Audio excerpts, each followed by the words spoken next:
Hello friends, +2 ശേഷം നിങ്ങൾ higher സ്റ്റഡീസിന് പോകാൻ ആഗ്രഹിക്കുന്നവരാണെങ്കിൽ, എഡ്യൂക്കേഷൻ ലോണിന് വേണ്ടിയിട്ട് എടുത്ത് പഠിക്കാൻ ആഗ്രഹിക്കുന്നവരാണെങ്കിൽ ഈ കാര്യങ്ങളെല്ലാം നിങ്ങൾ ശ്രദ്ധിക്കേണ്ടതായിട്ടുണ്ട്. ഒന്നാമത്തെ കാര്യം എന്ന് പറയുന്നത്, നമ്മൾ എടുക്കാൻ പോകുന്ന കോഴ്സ് ഒരു പ്രൊഫഷണൽ ഡിഗ്രി ആണെങ്കിൽ മാത്രമേ നമുക്ക് ലോൺ പ്രൊവൈഡ് ചെയ്യുന്നുള്ളൂ. ഇപ്പോൾ ഉദാഹരണത്തിന് നമുക്കൊരു ജസ്റ്റ് ഒരു ഡിഗ്രി എടുക്കുകയാണെങ്കിൽ, അതായത് ഒരു BCA BBA പോലുള്ള ഡിഗ്രി എടുക്കുകയാണെങ്കിൽ അതിന് നമുക്കൊരു ലോൺ നമുക്ക് കിട്ടുന്നതല്ല. അതിനുവേണ്ടി നമുക്ക് ഒരു പ്രൊഫഷണൽ ഡിഗ്രി ആണെങ്കിൽ, ഇപ്പോൾ ഈ BCAയുടെ കൂടെ തന്നെ ഇപ്പോൾ ആഡ് ഓൺ ആയിട്ട് AI-യും അതുപോലെ എത്തിക്കൽ ഹാക്കിംഗ് എല്ലാം വരുന്നുണ്ട്. ഇത് നമ്മൾ ഇതിൽ കൂടെ ആഡ് ഓൺ ആയിട്ട് എടുക്കുകയാണെങ്കിൽ നമുക്ക് ലോണ് കിട്ടുന്നതാണ്. അതായത് ഒരു പ്രൊഫഷണൽ ഡിഗ്രി കോഴ്സുകൾക്ക് മാത്രമേ ഗവൺമെൻറ് എഡ്യൂക്കേഷൻ ലോൺ പ്രൊവൈഡ് ചെയ്യുള്ളൂ.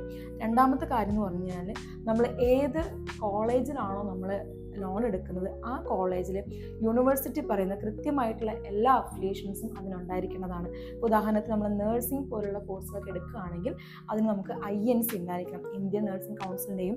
അതുപോലെ ഓരോ സ്റ്റേറ്റ് വൈസ് അതിൽ കൗൺസിൽ തരംതിരിച്ചിട്ടുണ്ട്. ഇപ്പോൾ കർണാടകയിലാണെങ്കിൽ KNC, അതുപോലെ തമിഴ്നാടാണെങ്കിൽ TNC, കേരളത്തിലാണെങ്കിൽ KNC തന്നെയാണ് വരുന്നത്. ഇതിൻ്റെ എല്ലാം അഫിലിയേഷൻസ് ഉള്ള കോളേജുകൾ മാത്രമേ നമുക്ക് ലോണ് പ്രൊവൈഡ് ചെയ്യുള്ളൂ. ഇതിൻ്റെ എല്ലാം പേർപ്പസ് നമ്മൾ ലോണ് എടുക്കുമ്പോൾ വെക്കേണ്ടതാണ്.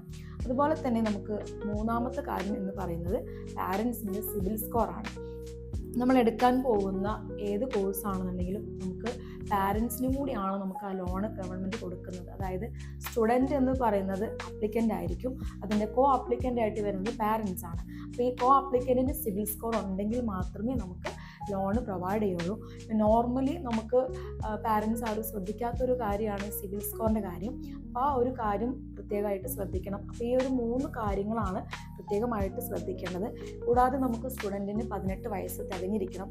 18 വയസ്സിന് ശേഷം മാത്രമേ നമുക്ക് പാൻ കാർഡ് പ്രൊവൈഡ് ചെയ്യുള്ളൂ. അപ്പോൾ ഈ പാൻ കാർഡ് കിട്ടിയതിന് ശേഷമായിരിക്കും നമുക്ക് ലോണിന് നമുക്ക് പേപ്പേഴ്സ് വയ്ക്കാൻ പറ്റുള്ളൂ. അതുപോലെ നമുക്ക് കോളേജിൽ നിന്ന് ഒരു ബോണഫൈഡ് സർട്ടിഫിക്കറ്റ്സ്, അതുപോലെ അഡ്മിഷൻ ലെറ്റർ, ഇതിന് ഈ കോഴ്സിനുള്ള അംഗീകാരത്തിനുള്ള എല്ലാ അഫിലിയേഷൻസും ലെറ്റേഴ്സ്, ഇത്രയും കാര്യങ്ങളാണ് നമുക്ക് കോളേജിൻ്റെ ഭാഗത്ത് നിന്ന് കിട്ടുന്നത്.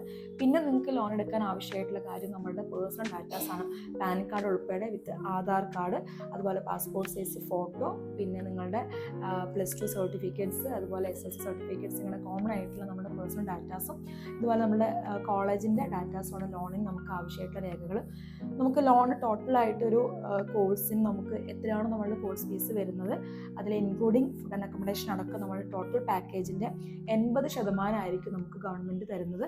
ബാക്കി 20% നമ്മളുടെ കയ്യിൽ നിന്ന് നമ്മൾ എടുക്കേണ്ടതാണ്. ബാക്കി 80% നമുക്ക് ഗവൺമെൻറ് സൈഡിൽ നമുക്ക് കിട്ടുന്നതാണ്. ഇപ്പം എത്ര വലിയ എമൗണ്ടിന് നമ്മൾ പാക്കേജ് എടുത്ത് പഠിക്കുകയാണെങ്കിലും നമുക്ക് ഗവൺമെൻറ്റിൻ്റെ സൈഡിൽ നിന്ന് 7.5 ലക്ഷം രൂപയാണ് നമുക്ക് ഗവൺമെൻറ് സൈഡിൽ നിന്ന് നമുക്ക് പ്രൊവൈഡ് ചെയ്യുന്നത്. ഇപ്പോൾ നിങ്ങളൊരു 50 lakhs-ൻ്റെ പഠിക്കുകയാണെന്നുണ്ടെങ്കിൽ, കോഴ്സ് പഠിക്കുകയാണെങ്കിൽ നിങ്ങൾക്ക് 80% അത്രത്തോളം നിങ്ങൾക്ക് കിട്ടില്ല. കാരണം ടോട്ടലി നമുക്കൊരു 7.5 ലക്ഷം രൂപയാണ് വരുന്നത്.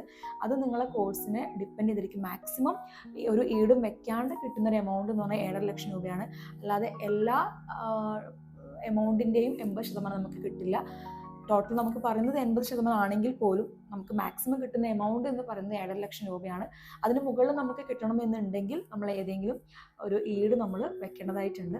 പിന്നെ നമുക്ക് എപ്പോഴാണ് അത് തിരിച്ചടയ്ക്കണമെന്ന് ചോദിച്ചു കഴിഞ്ഞാൽ, നമ്മുടെ കോഴ്സ് കഴിഞ്ഞിട്ട് 1 ഇയർ കഴിഞ്ഞിട്ട്, ഈ 1 ഇയർ എന്ന് പറഞ്ഞാൽ മൊറട്ടോറിയം പീരീഡ് ആയിരിക്കും. ഈ പീരീഡിന് ശേഷമായിരിക്കും നമ്മൾ ഇതിൻ്റെ തിരിച്ചടവ് വരുന്നത്. ഇത്രയും കാലയളവ് നമുക്കിതിൻ്റെ പലിശ ബാങ്ക് ഈടാക്കുന്നതാണ്. അപ്പോൾ ആ ഒരു കാര്യം കൂടി നിങ്ങൾ പ്രത്യേകമായിട്ട് ശ്രദ്ധിക്കണം. അപ്പോൾ ഇത്രയും കാര്യങ്ങളാണ് നമുക്കൊരു ബാങ്കിൽ എഡ്യൂക്കേഷൻ ലോണായിട്ട് ബന്ധപ്പെട്ട് നമുക്ക് ശ്രദ്ധിക്കാനുള്ളത്.